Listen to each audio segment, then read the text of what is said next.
മറന്നു.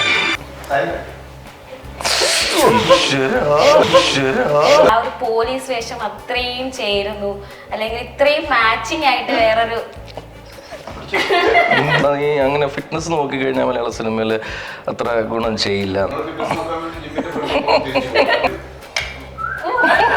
എങ്ങനെയാണ് നിങ്ങൾ ഈ അതിന്റെ ഒരു സീക്രട്ട് എന്താണ്?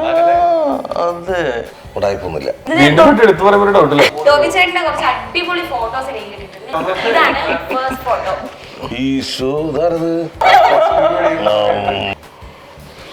ഇല്ലായിരുന്നു, ആരായിരുന്നു?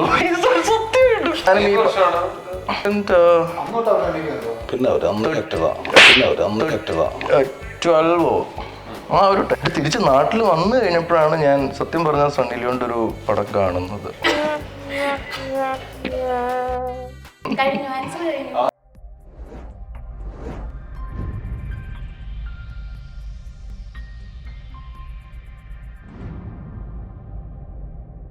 നമസ്കാരം, വെൽക്കം ടു ഓൺലിക്കേഴ്സ്. ഇന്ന് നമുക്കൊപ്പം അന്വേഷിപ്പിൻ കണ്ടെത്തും എന്ന മൂവിയുടെ വിശേഷങ്ങളുമായി ജോയിൻ ചെയ്യുന്നു നിശാന്ത് സാഗർ, ടൊവിനോ തോമസ്, കോട്ടയം നസീർ ആൻഡ് വിനീത് തട്ടൽ. 4 പേർക്കും നമസ്കാരം. അപ്പോ അന്വേഷിപ്പിൻ കണ്ടെത്തും, അന്വേഷിച്ച് കണ്ടെത്തിയോ നിങ്ങളെല്ലാം? എന്താണ് ശരിക്കും എന്താണ് മൂവി? ഭയങ്കര ഒരു ത്രില്ലർ. ഇപ്പം ടോബി ചേട്ടനെ നോക്കുകയാണെങ്കിൽ 3ാമത്തെ പോലീസ് വേഷമാണ്. എന്താണ് ഈ മൂവിയെ വ്യത്യസ്തമാക്കുന്ന ഫാക്ടേഴ്സ്? മൂന്നാമത്തെ തരംഗത്തിലും പോലീസ് വരുന്നുണ്ടോ? അപ്പൊ 4ാമത്തെ ടെക്നിക്കൽ. പക്ഷെ ഈ സിനിമ കുറച്ച് വൾണറബിൾ ആയിട്ടുള്ള പോലീസുകാരുടെ, അതായത് അവർക്കും ഉണ്ടാവുമല്ലോ, അവർ മറ്റേ നമ്മൾ ഈ ലാർജർ ദാൻ ലൈഫ് ഇതിലാണ് നമ്മൾ മിക്കവാറും സിനിമകളിൽ പോലീസുകാരെ കാണിച്ചിട്ടുള്ളത്. പക്ഷെ അതിനേക്കാളും അപ്പുറത്ത് റിയാലിറ്റിയിൽ അവരും നമ്മളെ പോലുള്ള സാധാരണ മനുഷ്യരാണ്. അവരവരുടെ ജോലിയാണ്, അവരുടെ ഡ്യൂട്ടിയാണ് അവർ ചെയ്യുന്നത് എന്നുള്ള ഇതും നമ്മൾ ഇങ്ങനത്തെ സിനിമകൾ കാണുമ്പോഴാണ് കുറച്ചും കൂടുതൽ മനസ്സിലാക്കുക. മറ്റൊരു കൽക്കിയൊക്കെ ചെയ്യുന്ന സമയത്ത് അത് കുറച്ച് ലാർജർ ദാൻ ലൈഫ് ആയിട്ട് തന്നെയാണ്, നമ്മൾ ഫിക്ഷണലൈസ് ചെയ്തിട്ട് തന്നെയാണ് കാണിച്ചത്. ഇത് കുറച്ചും കൂടെ റിയൽ ആണ്. അപ്പൊ എന്നെ സംബന്ധിച്ചിടത്തോളം അതാണ് എനിക്ക് ഇതിനകത്തുള്ളൊരു പ്രത്യേക ഒരു പുതുമ എന്ന് പറയാവുന്നത്. പിന്നെ ഇത് നമ്മളെ എല്ലാവരും ഏറ്റവും കഷ്ടപ്പെട്ടിട്ടുള്ളത് ഇതിന്റെ ക്വാളിറ്റിയിൽ കോംപ്രമൈസ് ചെയ്യാതെ ഈ സിനിമ ഏറ്റവും നന്നായിട്ട് ചെയ്യുക എന്നുള്ളത് തന്നെയായിരുന്നു. നല്ല ടോപ്പ് ടെക്നീഷ്യൻസും നല്ല ആർട്ടിസ്റ്റുകളും നല്ലൊരു ഡയറക്ടറും നല്ലൊരു സ്ക്രിപ്റ്റും ഒക്കെ ഉണ്ടായിരുന്നു. അപ്പോൾ ഇത് ഒരു 90s ഒരു 93-94 കാലഘട്ടത്തിൽ നടക്കുന്ന കഥയാണ്. മറന്നു.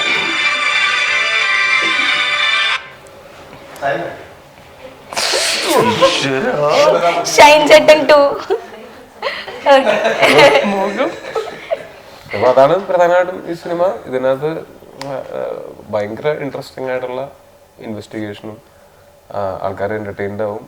സിനിമയുടെ ബാക്കി കാര്യങ്ങളിൽ ഇതിൽ ഭയങ്കര എൻഗേജ്ഡ് ആവും. ഇൻവെസ്റ്റിഗേഷനിൽ നമ്മളുടെയൊക്കെ ഒരു ഇമോഷണൽ ജേർണിയും കൂടെ നമ്മൾ ചെയ്യുന്ന ക്യാരക്ടേഴ്സിന്റെ ഒരു ഇമോഷണൽ ജേർണിയും കൂടെ ഉണ്ട് ഈ കൂട്ടത്തിൽ. എന്താണ് നിശാന്ത് ഏട്ടന്റെയും ഇക്കടയൊക്കെ ക്യാരക്ടേഴ്സിനെ പറ്റിയിട്ട് നമുക്കത് പറഞ്ഞിട്ട് ബാക്കി ക്വസ്റ്റ്യനിലേക്ക് പോകാം. ഇല്ല, ഇതിൽ ഈ പറഞ്ഞ പോലെ ഓരോ കഥാപാത്രങ്ങളും വളരെ പ്രസക്തമായിട്ടുള്ള കഥാപാത്രങ്ങൾ തന്നെയാണ്. പടത്തിന്റെ പേര് സൂചിപ്പിക്കുന്ന പോലെ അന്വേഷിപ്പിൻ കണ്ടെത്തും എന്നാണ്. അപ്പം അത് ഈ കണ്ടെത്തുന്നത് അല്ലേ, ആര് വേണമെങ്കിലും ഭാഗമാവുന്ന ആൾക്കാരാണ്. അതെ, റിവീൽ ചെയ്യാൻ പറ്റാത്ത എന്തോ നിഗൂഢതകളുള്ള ക്യാരക്ടറാണെന്ന് തോന്നുന്നു. അല്ല, എല്ലാം നല്ല നല്ല നല്ല രസമുള്ള ഇങ്ങനത്തെ ത്രില്ലർ സിനിമകളുടെ കഥ നമുക്ക് ഒരുപാട് എക്സ്പ്ലെയിൻ ചെയ്യാൻ പറ്റില്ല, ആസ്വാദനത്തിനെ ബാധിക്കുന്നുള്ളതുകൊണ്ടാണ്. ക്യാരക്ടേഴ്സ് എല്ലാം കോരുതെന്നുള്ളൊരു ക്യാരക്ടറാണ് ചേട്ടൻ ചെയ്യുന്നത്. പോലീസ് തന്നെയാണ്, പോലീസല്ല ഗുണ്ടയല്ല, പഞ്ചായത്ത് മെമ്പറാ. പക്ഷെ എനിക്ക് ഭയങ്കര ഒരു രസം തോന്നുന്നുണ്ട്. കാരണം കുറെ നാളായിട്ട് എല്ലാം ഈ പറഞ്ഞ പോലെ കുറച്ചൊരു വില്ലൻ പരിപാടികളും കഥാപാത്രങ്ങളും ഒന്നെങ്കിൽ ഈ പറഞ്ഞ പോലെ പോലീസ് ആയിരിക്കാം, അല്ലെങ്കിൽ ഒരു ഭയങ്കര ഇതൊരു പഞ്ചായത്ത് മെമ്പർ എന്നൊക്കെ പറയുന്നൊരു രസമുള്ളൊരു അങ്ങനെ ഒരു കഥാപാത്രം കുറെ നാളുകൂടിയാണ് ചെയ്യുന്നത്. അതെ.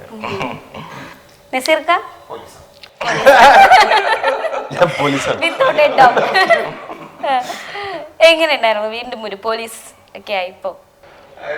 ഞാൻ ഭയങ്കരമായിട്ട് പ്രതീക്ഷിക്കുന്ന ഒരു പോലീസ് ക്യാരക്ടർ. അതായത് നമ്മളെപ്പോഴും നമ്മുടെ ഓപ്പോസിറ്റ് നിൽക്കുന്ന ആരാണ് അതിനനുസരിച്ചിട്ട് നമ്മുടെ റോളിന്റെ വാല്യൂ കൂടും അല്ലേ, നമ്മൾ ചെയ്യുന്ന ക്യാരക്ടറിന്റെ വാല്യൂ കൂടും. അത് വെച്ച് നോക്കുമ്പോൾ ഞാൻ ഭയങ്കര ഹാപ്പിയാണ്. എനിക്കും പറയാനുള്ളൂ, വിനീതേട്ടൻ ഭയങ്കര പാവമായിട്ടിരിക്കുന്നു. ഞാൻ ശരിക്കും സിനിമയിലൊക്കെ കണ്ടിട്ടേ ഇത്രയും പാവമായിട്ടുള്ള ഒരാളാണ് ആണല്ലേ കാണുമ്പോ. കുറച്ചുകൂടെ നേരിട്ട് കുറച്ചുകൂടെ യങ് ആയിട്ട് തോന്നുന്നു. സിനിമയിലെല്ലാം വയസ്സിലാക്കി വെച്ചേക്കാ ചേട്ടൻ.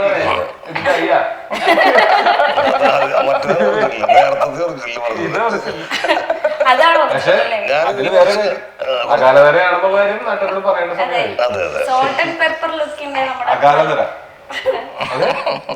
ചേട്ടന്റെ ഒരു ത്രൂ ഔട്ട് ഉള്ള ഇമ്പോർട്ടന്റ് ആയിട്ടുള്ള ഒരു ക്യാരക്ടറാണെന്ന് പറഞ്ഞു. അതെ അതെ, ഇതിൽ കുറച്ച് നമ്മള് തഴക്കും പഴക്കൊക്കെ വന്നിട്ടുള്ള പഴയ പോലീസുകാരൻ, അത് പഴയ കാലത്തെ പോലീസുകാരൻ. ഒരു SI വരുന്നു, അതിന്റെ കുറച്ച് കാര്യങ്ങളിൽ നമുക്കും ഭയങ്കര വിശ്വാസമായിട്ട് SI കൂടെ നിൽക്കുന്നു. നല്ലൊരു പോലീസുകാരൻ, ഉടായ്പൊന്നുമില്ല. അതെ അതെ അതെ അതെ, അതിനകത്ത് വിശ്വാസക്കുറവുണ്ട്. പക്ഷെ ഇതിൽ നമുക്ക് 2 ദിവസം കഴിഞ്ഞപ്പോ നമ്മുടെ ക്യാരക്ടറിലേക്ക് മാറി മനസ്സിലാക്കാൻ പറ്റും. തിയേറ്ററിൽ കാണുമ്പോ അറിയാൻ പറ്റും. മുഴുനീള അങ്ങനെ തന്നെയായിരുന്നു ആ ഷൂട്ടിങ്ങിനും. അത് കഴിഞ്ഞിട്ടും നന്നായി പോയി ഞാൻ. ചേട്ടന്റെ ശരിക്കും ഈ സിനിമയിലൊക്കെ കാണുന്ന പോലെ തന്നെയാണ് ചേട്ടന്റെ റിയൽ ലാംഗ്വേജ്, അതോ സിനിമയിൽ ഇച്ചിരി ഇതിൽ കുറച്ച് മാറ്റം ഉണ്ടെന്ന് തോന്നുന്നു. ഡബിങ്ങിലൊക്കെ ചെറിയ മാറ്റം ഉണ്ടെന്ന് തോന്നുന്നു.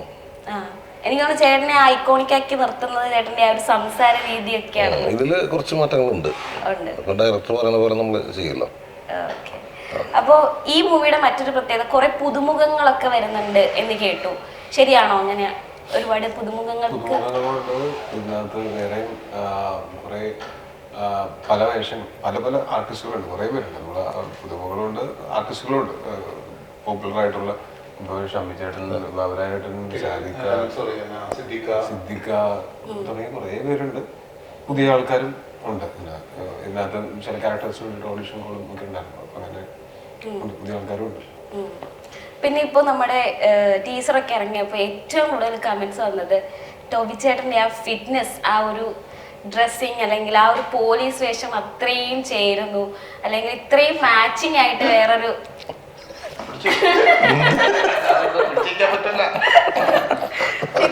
അപ്പൊ ശരിക്കും ഇതിന് വേണ്ടിട്ട് ചെയ്തല്ലോ ചേട്ടനോ?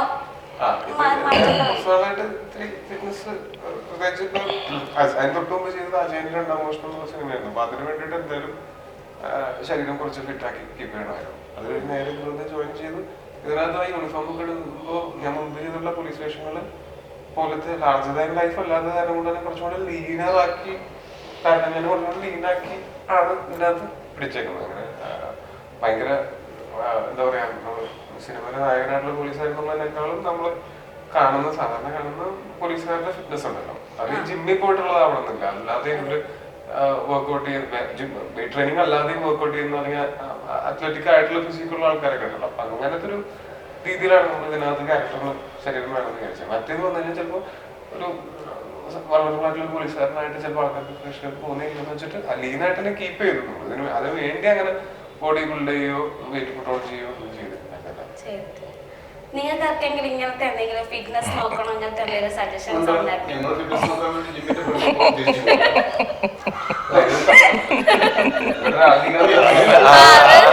ഇത് നമ്മുടെ പണ്ടത്തെ ഞാൻ പണ്ട് ഈ പറഞ്ഞ ഫിറ്റ്നസ് നോക്കുന്ന ഒരു സമയത്ത്, ആ സമയത്ത് ഇൻഡസ്ട്രിയിൽ അങ്ങനെ ഒരു ഫിറ്റ്നസ് നോക്കുന്നത് ഒരു പ്രശ്നമായിട്ട് കണ്ടത് പലരും പറയുന്നു. എടാ നീ അങ്ങനെ ഫിറ്റ്നസ് നോക്കിക്കഴിഞ്ഞാൽ മലയാള സിനിമയിൽ അത്ര ഗുണം ചെയ്യില്ല എന്നൊക്കെ. പക്ഷെ ഇപ്പം ടോവിയൊക്കെ അങ്ങനെയൊക്കെ കാണുമ്പം അത് ഇപ്പൊ എനിക്കതൊരു ഇൻസ്പിറേഷൻ ആവുകയാണ്. അപ്പം പലപ്പോഴും അതെ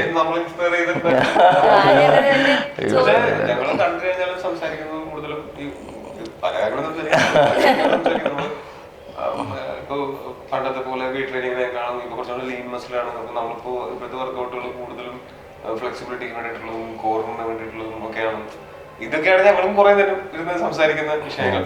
പുള്ളി കൃത്യമായിട്ട് വെയിറ്റ് ട്രെയിനിങ്ങും ഓട്ടവും ഒക്കെ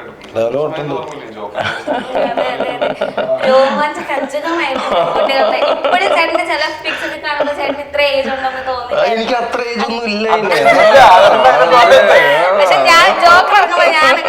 ഞാൻ വളരെ ചെറുപ്പത്തിൽ അഭിനയിച്ചൊരു പടമാണത്.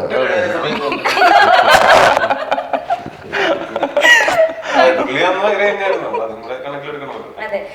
എപ്പോഴെങ്കിലും ഒക്കെ ഇൻസ്പിറേഷൻ ആയിട്ടുണ്ടോ ഇപ്പം നിശാന്തായിട്ട്? ഞാനത്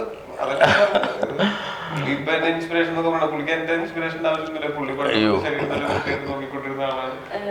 പണ്ട് എനിക്ക് ഓർമ്മയുണ്ട്, ഒരിടക്കാലത്ത് ഒരു ഫോട്ടോഷൂട്ട് ഒക്കെ ഉണ്ടായിരുന്നു. എനിക്ക് ഓർമ്മയുണ്ട് ആ സമയത്ത് വീണ്ടും വർക്കൗട്ട്, രാവിലെ തൊട്ടും വൈകിട്ട് വർക്കൗട്ടും ഒക്കെ ആയിട്ട് വീണ്ടും ഒരു പാക്കൊക്കെ അടിച്ചിട്ട് ഒരു തീർച്ചയായിട്ടും ഇൻസ്പിറേഷൻ ആണ്. ഇത്രയും കൊല്ലമായിട്ട് അത് മെയിൻറ്റെയിൻ ചെയ്യുന്നത് പറയുന്നത് അതിനേക്കാൾ ഇൻസ്പയറിംഗ് ആണ്. എന്താണ് ഈ ഫിറ്റ്നസിനെ പറ്റി നിങ്ങൾക്ക് പറയാനുള്ളത്? ഞങ്ങൾ രണ്ടുപേരും ഫാമിലി പാക്കേജ്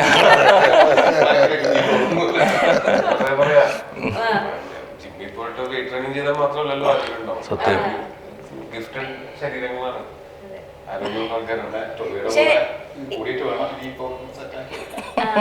ഈ ഏജന്റ് റിവേഴ്സ് പറയുന്നതൊക്കെ നസീർക്കായ്ക്കൊക്കെ ബാധകമല്ലേ? ഞാനൊക്കെ കാണുമ്പോ തൊട്ട് നസീർക്ക ഇങ്ങനെ ഇരിക്കുന്നത്. അതെന്താ അറിയോ? സാധാരണ റിവേഴ്സ് 1 to 4 ഉണ്ട്. സമയത്ത് ഭയങ്കര റിവേഴ്സോ 25 വയസ്സുള്ള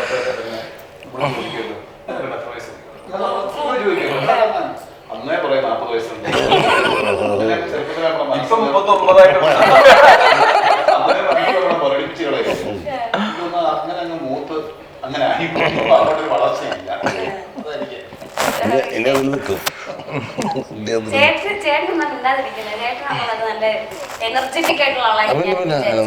അല്ല, ഈ എക്സർസൈസ് ഞാൻ ചെയ്യില്ലെന്നുള്ളോ, പക്ഷെ വർക്കൗട്ട് ചെയ്യുമ്പോൾ ഞാൻ പോയിരുന്നു കാണാൻ പോകും. പിന്നെ എല്ലാ ദിവസവും ഇത് ഞങ്ങളവിടെ നിൽക്കും. അവരുടെ ആവശ്യമുണ്ട്. ഞാനുണ്ടാവും, പ്രമോദ് ഉണ്ടാവും, രാഹുൽ ഉണ്ടാവും. ഞങ്ങൾ 3 ആള് അവിടെ പോയി നിന്നിരിക്കും. ഇടയ്ക്ക് ചേട്ടൻ എന്നെപ്പോഴും ഞങ്ങളുടെ വിചാരിച്ചിട്ട് പുള്ളി 2 ഡമ്പലൊക്കെ എന്തായാലും 3-4 ഡമ്പലൊക്കെ ആത്മലാക്കിയിട്ടാണ് പുള്ളി ഷൂട്ടിന് വന്നത്. വന്ന് കയറി ഇതെടുക്കാൻ പോണേക്കാളും ഇനി തന്നെ കണ്ടു. തൊട്ടപ്പുറത്ത് പോകുന്നു. ഇവര് സംസാരിച്ചിരുന്നത് കഴിഞ്ഞിട്ട് ഒരു മാസം ആ ഡമ്പല് ആ കാറിന് പിന്നെ ബ്രേക്ക് കഴിഞ്ഞ് പിന്നെ വന്നപ്പോ ഡമ്പലെടുത്തില്ല. പിന്നെ ബ്രേക്ക് കഴിഞ്ഞാൽ ഡമ്പല് എന്റെ ജന്മലക്ഷ്യം എക്സസൈസ് ചെയ്യുന്ന ആളാ, പക്ഷെ അന്നത്തെ ആ കാലഘട്ടത്തിൽ ചെയ്തില്ല മാത്രം. അപ്പൊ ഈ പറയുന്ന പോലെ ഈ ബോഡി ഇപ്പം ആ ഒരു സമയത്ത് അല്ല, കാരണം നിശാന്തേട്ടൻ എന്ന് പറയുമ്പോ തന്നെ ആ ഒരു സമയത്തെ ഒരു റൊമാൻറ്റിക് ഹീറോ, ഇപ്പം ഈ സമയത്ത് റൊമാൻറ്റിക് ഹീറോയും ആ സമയത്ത് റൊമാൻറ്റിക് ഹീറോയും ഒരുമിച്ച് വന്നിരിക്കുകയാണെങ്കിലും ഏകദേശം ബോഡിയൊക്കെ ആണെങ്കിലും നിങ്ങളുടെ ആ ഒരു ഇത്. അപ്പൊ ചേട്ടന്റെ ആ സമയത്തെ ഒരു ഇൻസ്പിറേഷൻ അല്ലെങ്കിൽ എന്തായിരുന്നു അങ്ങനെ ബോഡി വെക്കണം അങ്ങനെയൊക്കെ? അല്ല, അത് ഞാനൊരു 7ാം ക്ലാസ്സിൽ പഠിക്കുമ്പം ഇക്ലഡ്ക്കി എന്നൊരു ഹിന്ദി മൂവി ഉണ്ടായിരുന്നു സൽമാൻ ഖാൻ്റെ. അതൊരിക്കൽ TV കണ്ടപ്പം ഭ്രാന്തായതാ. സത്യം എനിക്ക് സിനിമയിൽ അഭിനയിക്കണം എന്നൊരാഗ്രഹവും, അത് നടക്കണമെങ്കിൽ ബോഡി ബിൽഡ് ചെയ്യുകയാണ് വേണ്ടത്, അല്ലാണ്ട് അഭിനയം പഠിക്കുകയാണ് വേണ്ടതെന്നൊന്ന് തോന്നിയിരുന്നെങ്കിൽ അന്ന് ശരീരം ഉണ്ടെങ്കിലാണ് ഇതിലേക്ക് എത്തിപ്പെടാൻ പറ്റുക. അപ്പൊ അങ്ങനെ ഇൻസ്പയർഡ് ആയതാണ്. അതെ.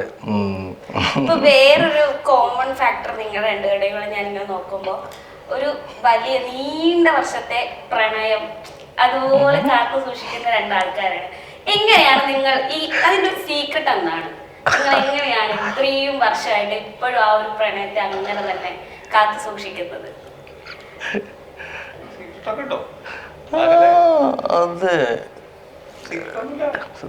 അല്ല എന്നാലും നമുക്കിപ്പം ഇപ്പം ഒരുപാട് പേരുടെ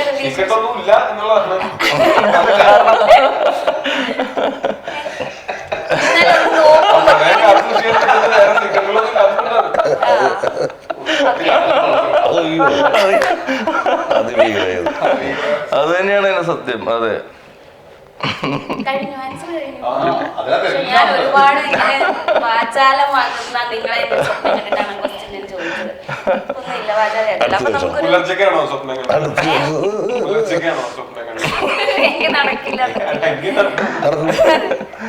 ഞാൻ ഇനി അന്വേഷണം എന്ന് പറഞ്ഞൊരു റൗണ്ടിലേക്ക് പോവാണ്. കുറച്ച് പഴയ ഫോട്ടോസ് കിട്ടണം. നിങ്ങളുടെ രണ്ടുപേരും കുറച്ചേ കിട്ടിയിട്ടുള്ളൂ, എന്നാലും കുറച്ച് പഴയ ഫോട്ടോസ്. ടോബി ചേട്ടന്റെ കുറച്ച് അടിപൊളി ഫോട്ടോസ് എനിക്ക് കിട്ടിയിട്ടുണ്ട്. ഇതാണ് ഫസ്റ്റ് ഫോട്ടോ. ഇതാരത്?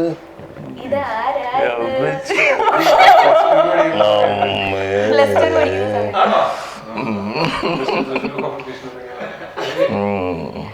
ഇത് എന്തായിരുന്നു ശരിക്കും സംഭവം? മറ്റേ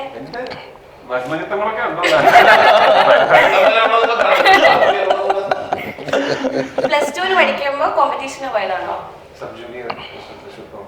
സ്കൂളിൽ ഉണ്ടോ? സ്കൂളിൽ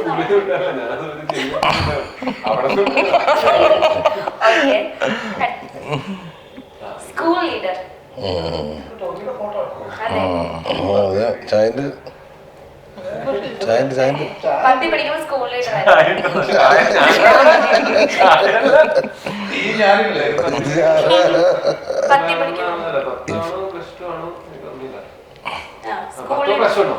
സ്കൂൾ ലീഡർ.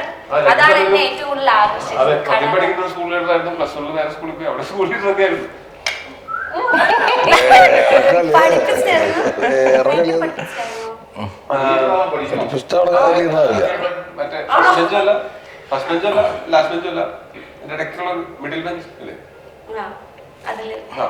നമ്മുടെ നേതൃത്വം പാടാവല്ലേ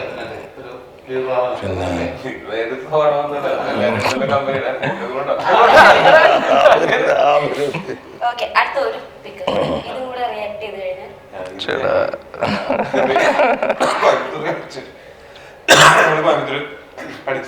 കോളേജിൽ ഞങ്ങൾ ഒരുമിച്ച് നാട്ടിലേക്ക് വരുന്ന സമയത്തുള്ള ഒരു ഫോട്ടോ ആണ്. അന്ന് ഇത്രയും മൊബൈൽ ക്യാമറ ഒന്നും ഫോണിൽ എടുത്തിട്ടുള്ള ഫോട്ടോ ഇത് ഭയങ്കര ക്യൂട്ട് ആയിട്ടുണ്ടായിരുന്നു. അപ്പൊ അടുത്ത നിശാന്ത് ചേട്ടൻ ജോക്കർ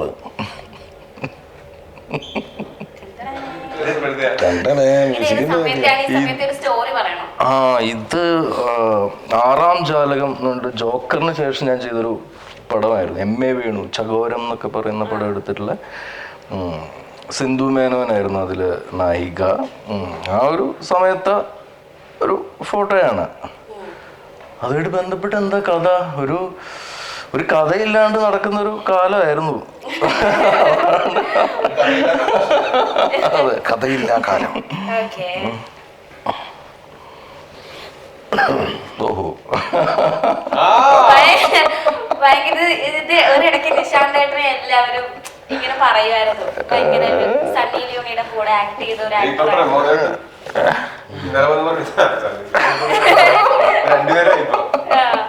ആ ഒരു ഇത് ചേട്ടന് നിശാന്തേട്ടന് മാത്രം സ്വന്തമായിരുന്നു എന്നാണ് എനിക്ക് പറയാറുള്ളത്. അന്ന് പറയാനുള്ളത്, കൂടെ അഭിനയിച്ച് കഴിഞ്ഞ് ഞാൻ വീട്ടിലെത്തുന്നത് വരെ എനിക്കറിയില്ലായിരുന്നു ആരായിരുന്നു.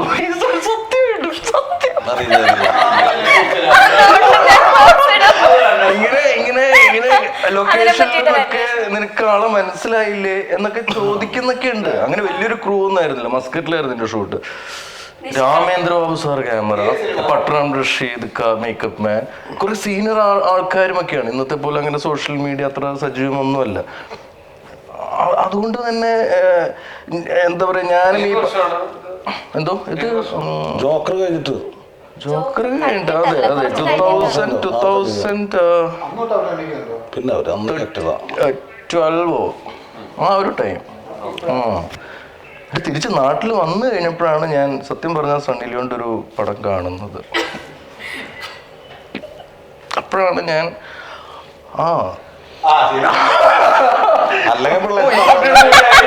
അഭിനയിച്ചത്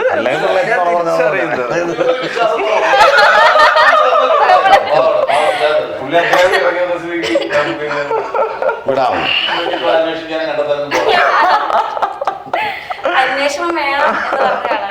സത്യമാണ് ഞാൻ പറയുന്നത്. അയ്യോടാ,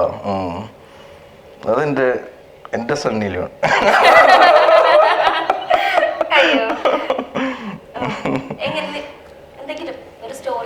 എന്താണ് ഈ പറഞ്ഞ പോലെ ഭയങ്കര സന്തോഷം തോന്നാറുണ്ട് ചിലപ്പോഴൊക്കെ. ഞങ്ങൾ 5ാം ക്ലാസ് തൊട്ട് അറിയാം. അപ്പം ഇത്രയും നാളായിട്ടൊക്കെ ഇപ്പോഴും ദേ അടുത്തുണ്ടല്ലോ എന്നൊക്കെ ഭയങ്കര ഭയങ്കര ഭയങ്കര എന്താ പറയുക, അത് സന്തോഷവും അഭിമാനമൊക്കെ തോന്നാറുണ്ട്. അത് അങ്ങനെ തന്നെ അങ്ങോട്ട് പോണേ അത് ഇനിയിപ്പം അങ്ങനെ തന്നെ അങ്ങ് പോവായിരിക്കും അല്ലേ? ഇത്രയായില്ലേ? നമ്മളുടെ കയ്യിൽ അതെ, സത്യം സത്യം സത്യം. അതെ സത്യം. അത് it's very true, it's very true. Okay, അപ്പൊ നസീർ ഇത്ര കിട്ടിയത് ബാക്കി ഉമ്മൻ ഇത് നസീറിന്റെ അതെ അതെ അയ്യോ നസീറിന്റെ ആണ്. അകലൊന്നും കുഞ്ഞാലിയ. ഇതൊരു ദശാവതാരം എന്ന് പറഞ്ഞിട്ട് സിനിമ ഇറങ്ങിയ സമയത്ത് സാറിന്റെ ഞാനൊരു 10 വേഷം മേക്കപ്പ് ഇട്ടിട്ട് നമ്മുടെ മനോരമയ്ക്ക് വേണ്ടിയിട്ടൊരു ഫോട്ടോഷൂട്ട് ഉണ്ടായിരുന്നു. അതിൽ ചെയ്തതാണ്. ബാക്കി പ്രസാദ് സാറിന്റെ ഉണ്ടായിരുന്നു, പിന്നെ സുരേഷ് ഏട്ടന്, മമ്മൂക്ക, ആറ്റുകാര കൃഷ്ണൻ, അങ്ങനെ കുറെ പേരുണ്ടായിരുന്നു. അതിലൊരു ഗെറ്റപ്പ്. എത്ര വോയിസസ് ആയിരുന്നു ടോട്ടൽ? ഞാൻ അന്ന് 65 പേര് അന്ന് തുടക്ക സമയത്തിലുള്ള, പിന്നെ 65 പേരുടെ വോയിസ്. പ്രതിഭയാണ്, പ്രതിഭാസമാണ്. എനിക്ക് ഞങ്ങൾക്കൊരു ഭാഗ്യം കിട്ടിയിട്ടുണ്ടായിരുന്നു കേട്ടോ, ഒരു ടൊവിയുടെ താമസിക്കുന്ന ഒരു ഫ്രീ ആയിട്ട് സാധാരണ അവർക്കൊരു പൈസ കൊടുത്ത് നോക്കേണ്ട പരിപാടി ഞങ്ങൾ ഫ്രീ ആയിട്ട്. സത്യം. ഞാൻ പുതിയ ഒരു ഐറ്റം കഴിക്കണമല്ലോ, അപ്പൊ കുറെ നാൾ കൂടിയിട്ടായിരിക്കും നമ്മളിപ്പം അങ്ങനത്തെ ഐറ്റംസ് ഒക്കെ സെറ്റ് ചെയ്യുന്നത്. അപ്പൊ അത് എവിടെയെങ്കിലും അടിക്കണം, അപ്പൊ അതിന് മുമ്പ് ഒന്ന് പരീക്ഷിക്കണം. അപ്പൊ ഇവരൊരു നല്ല ടീം ഞങ്ങളൊക്കെ കൂടുമ്പോഴത്തേക്കിന് പാട്ടുമൊക്കെ ഉണ്ടാവും. അപ്പൊ എന്ന് പറഞ്ഞ് കുറെ നാളുകൾക്ക് ശേഷം അസീസ്ക്ക് ഉണ്ടായിരുന്നു പാട്ട് പാടാൻ. അസീസ്ക്ക് എത്തിനായിട്ട് പാട്ട് പാടും. എന്റെ മിമിക്രി ഞങ്ങൾ കാഴ്ചക്കാരും. അടുത്ത ഒരെണ്ണം. ഇത് ഇതിന്റെ പറയുന്നത് എന്തോ നല്ല സ്റ്റോറി ഉണ്ടെന്ന് തോന്നുന്നു.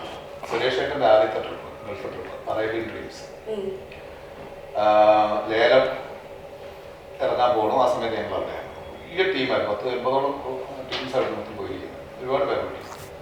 അപ്പൊ അതില് വടക്കൻ ഹാസ്യഗാഥ എന്ന് പറഞ്ഞിട്ട് ആ സിനിമയുടെ ഒരു സ്കോപ്പ് ചെയ്യുന്നത് 20-25ഓളം മിനിറ്റാണ് ആ സ്കിറ്റ്. അത് ഞാനാണ് ചന്തുവായിട്ട് മമ്മൂക്കാട് വേഷം ചെയ്തത്. സുരേഷ് ഏട്ടൻ ആരോപലായിട്ടാണ്. അപ്പൊ ഏറ്റവും രസം എന്ന് പറഞ്ഞാല് ഇതിൽ ആരോപണുണ്ണിയും കണ്ണപ്പനുണ്ണിയൊക്കെ ആയിട്ട് മണി, നാദർഷ, അങ്ങനെ അവരൊക്കെയാണ് വരുന്നത്. അപ്പൊ ഇങ്ങനെ നിൽക്കുക 3 പേര്. ഇത് ഞാൻ മമ്മൂട്ടി, ബാക്കി വരുന്നത് സുരേഷ് ഏട്ടൻ വരുമ്പോ ഇങ്ങനെയാണ്.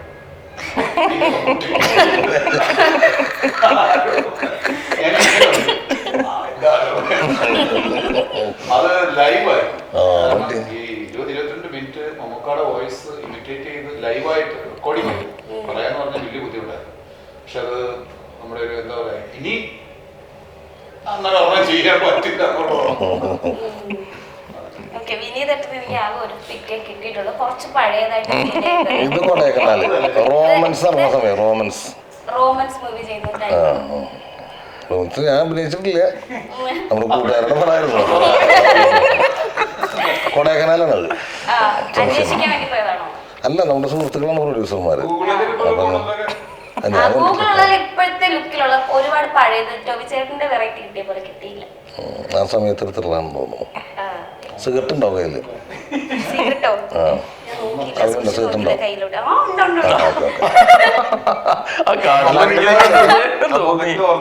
അകലിന് കാണില്ല, ആ ഫോട്ടോ എനിക്ക് കണ്ടായിട്ട് ഓർമ്മയുണ്ട്.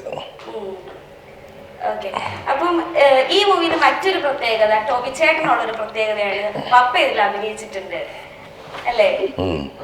എന്താണ് അതിനെ പറ്റിട്ട് പറയാനുള്ളത്?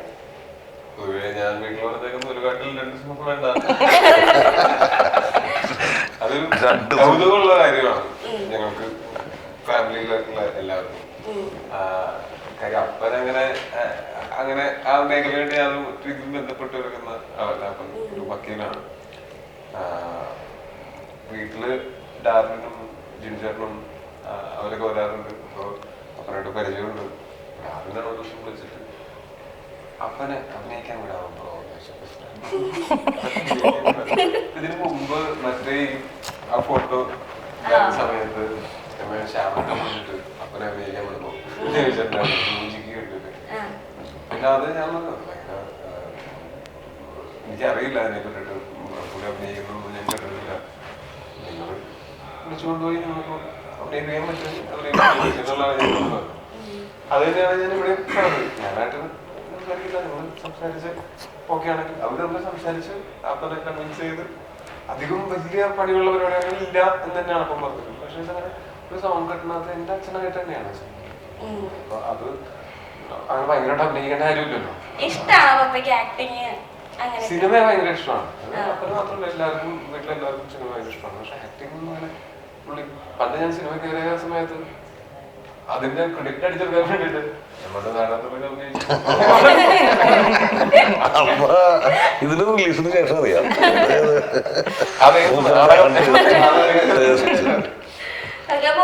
കംഫർട്ടബിൾ ആയിരുന്നു ആക്ടിങ്ങിന്റെ ഇതൊക്കെ വന്നപ്പോഴല്ലേ? പുള്ളി പക്ഷെ എന്നെക്കാൾ മുമ്പ് ലൊക്കേഷനിലെത്തി അമ്മയും വന്നിട്ടായിരുന്നു. അതെ, അമ്മയുടെ സൈഡിൽ നിന്നിട്ട് അമ്മയുടെ അടുത്ത് പറഞ്ഞു മനോവീര്യം കളയല്ലേ. അതെ, അപ്പൊ സാധാരണ ഇങ്ങനെ കൈ ഇവിടം വരെ ഇങ്ങനെ ഫോൾഡ് ചെയ്ത് വെക്കുന്ന ആളാണ്. ഈ സിനിമയ്ക്കകത്ത് ലുക്ക് പിടിക്കാനായിട്ട് ഇവിടം വരെ മടക്കുള്ളൂ. അമ്മ ഇത്രയും വർഷമായിട്ടും ഇങ്ങനെ ഇങ്ങനെ വന്നിട്ടു അങ്ങനെ. അപ്പൊ എടുത്തല്ലേ ചെയ്യട്ടെ. ഇപ്പം ടോവിച്ചേട്ടന്റെ മറ്റൊരു പ്രത്യേകത നോക്കുകയാണെങ്കിൽ മറ്റ് കുറച്ചുനാൾ മുന്നേ വരെ എന്താ പറയാ, ഇപ്പം പൊതു സോഷ്യൽ ഇൻസിഡന്റ് നടക്കുമ്പോൾ അഭിപ്രായങ്ങൾ പറയുമായിരുന്നു സോഷ്യൽ മീഡിയയിലൂടെ എപ്പോഴെങ്കിലും. ഇപ്പൊ അത് കുറഞ്ഞിട്ടുള്ളതായിട്ട് ശ്രദ്ധിച്ചു.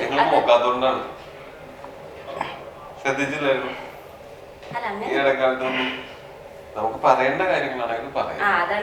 പറഞ്ഞിട്ട് കാര്യമില്ലാത്ത കാര്യങ്ങൾ പറയേണ്ട കാര്യമില്ല. പറഞ്ഞിട്ട് കാര്യമുള്ള കാര്യങ്ങൾ പറയാറുണ്ട്. കൃത്യമാണ് ഉത്തരം.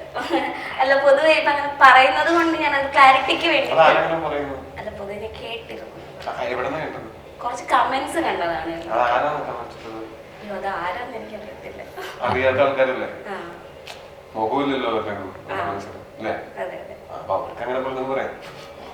അതെ, അത്രേ ഉള്ളൂ. പറയുമ്പോ കാര്യങ്ങളെ പറ്റി പഠിച്ച് പറയാന്നുള്ളതാണ്. ഞാൻ അങ്ങനെ എണ്ണി കണക്കിൽ പറഞ്ഞ കാര്യം. പക്ഷെ റീസെന്റ് മറ്റേ ഗുസ്തി താരങ്ങളിൽ ഇതൊക്കെ ഉണ്ടായി കഴിഞ്ഞപ്പോ എന്റെ അവസാനം സംഭവിച്ചു. നമ്മള് ഒരു പോയിന്റ് വരെയൊക്കെ നമ്മൾ പറയണം നമ്മൾ ഉത്തരവാദിത്തമാണ് മനസ്സിലാക്കിയത്. പക്ഷെ പറഞ്ഞൊരു കാര്യമായിട്ട് സംഭവിക്കുന്നില്ലെങ്കിൽ കയ്യടികൾക്ക് വേണ്ടിയിട്ട് പറയേണ്ട കാര്യമില്ലല്ലോ. അങ്ങനെ എല്ലാ ദിവസവും രാവിലെ എന്നിട്ട് എന്തെങ്കിലും ഒരു ഇഷ്യൂ ഉണ്ടല്ലോ പ്രതികരിക്കാൻ പറ്റിയത്. അങ്ങനെ കയ്യടികൾക്ക് വേണ്ടിയിട്ടല്ല, നമ്മൾ മനസ്സിൽ തട്ടിയിട്ടാണ് എന്തെങ്കിലും കാര്യങ്ങളൊക്കെ പ്രതികരിച്ചിട്ടുള്ളത്. അത് തുടർന്നും ഉണ്ടാവും. ഇല്ല, ഞാനത് ശരിക്കും അറിയാം. എൻ്റെ അടുത്ത് മുന്നേ ഇതിനു മുന്നേ എൻ്റെ ഫസ്റ്റ് ഇന്റർവ്യൂസിൽ ഒരെണ്ണം ടോവിച്ചേട്ടൻ്റെ ഇന്റർവ്യൂ ആയിരുന്നു, കിലോമീറ്റേഴ്സ് ആൻഡ് കിലോമീറ്റേഴ്സിന്റെ സമയത്ത്. ആ ഇന്റർവ്യൂ കഴിഞ്ഞപ്പോഴത്തേക്ക് എൻ്റെ കുറേ ഫ്രണ്ട്സ് ആണെങ്കിലൊക്കെ ചോദിച്ചു, ഈ പുള്ളി എളിമ അഭിനയിക്കുന്നതാണോ, അല്ലെങ്കിൽ ശരിക്കും പുള്ളി പാവമാണോ എന്ന് ചോദിച്ചു. അപ്പൊ ഞാൻ പറയും, എൻ്റെ അനുഭവത്തില് എനിക്കതൊരു സിനിമ സ്റ്റാറായിട്ട് തോന്നിയില്ല. എനിക്ക് എൻ്റെ ഒരു ബ്രദർലി അഫെക്ഷനാണ് എനിക്ക് അവിടെ നിന്ന് കിട്ടിയത്. അതുകൊണ്ട് ഞാൻ ഒരിക്കലും പറയില്ല പുള്ളി എളിമ അഭിനയിക്കുന്നതാണെന്ന് ഞാൻ പറയില്ല എന്നാണ് ഞാൻ അവരോട് പറഞ്ഞത്. അതിന് ഒരുപാട് അങ്ങനെ ഒരു തെറ്റിദ്ധാരണയുണ്ട്. അതിന് കൂടെ ഒരു ക്ലാരിറ്റി. തെറ്റിദ്ധാരണ പരിചയമില്ലാത്ത ആൾക്കാർ നമ്മൾ ജഡ്ജ് ചെയ്ത് കഴിഞ്ഞാൽ തെറ്റിദ്ധാരണയല്ലേ ഉണ്ടാവുള്ളൂ. പരിചയമുള്ള ആൾക്കാരല്ലേ അതിനെപ്പറ്റി ശരിയായ ധാരണ ഉള്ളവരല്ലേ അത് നമ്മൾ ജഡ്ജ് ചെയ്യുന്നത്. ശരിയായിട്ടുള്ള ധാരണയുള്ളവര് അങ്ങനെ പറയുകയാണെങ്കിൽ നമുക്കത് മുഖവിലേക്ക് എടുക്കാം. എനിക്ക് ബ്രാഡ് പിറ്റ് എനിക്ക് അറിയാൻ പാടില്ല. ഒരു രീതിയിലും എനിക്ക് അയാളോട് യാതൊരു ബന്ധമില്ല. അയാളൊരു മാനേജ് ഇന്ന് ഞാൻ പറയുന്നത് യാതൊരു കാര്യമില്ല. സിനിമ മാത്രം കണ്ടിട്ടുള്ളൂ.